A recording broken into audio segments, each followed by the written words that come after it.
Michael, no guarantees. So Democrats took a stand on the health care issue and stood up for Americans and the rising costs, but ultimately they didn't get any guarantees on those ACA subsidies. So all the pain that came from this shutdown, was it worth anything? It wasn't. I think voters came out last week and they gave us a clear message, which was protect my health care. And what we have seen this year is a health care massacre.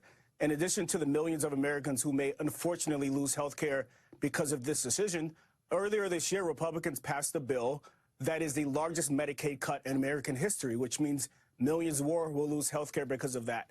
I think as we look at this situation, public sentiment was with Democrats. 59% So of Republicans. why did Democrats cave then? That's a $64,000 question that I just don't understand. Even 57% of MAGAites, of Trumpers, supported health care subsidies. I don't understand why you would do this now after you had this massive electoral victory last week. So are you concerned about divisions within the party? The fact that Democrats actually didn't stay united when it came to digging in on this fight? You know, it's interesting. I've worked, as you mentioned, in the House, but I also worked in the Senate, and I worked for a moderate senator and Bill Nelson from Florida. And so I understand the politics by which these 8 members made their decision. I think their decision is much harder than a Democratic congressman from Northern California. And so I think their litmus test was, I have a number of Republican constituents in my state. I want to keep the government going. But again, back to the earlier conversation, polling doesn't bear that out.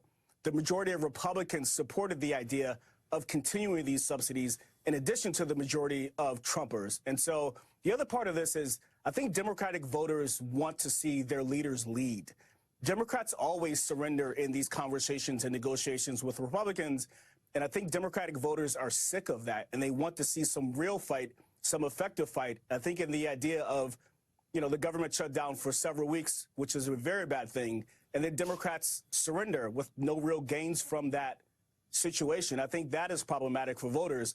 The Speaker in the House has already said he would not bring this to a vote. And again, the numbers don't add up for Democrats in either the House or the Senate in terms of advancing these subsidies. And so I'm just not clear what Democrats got out of this.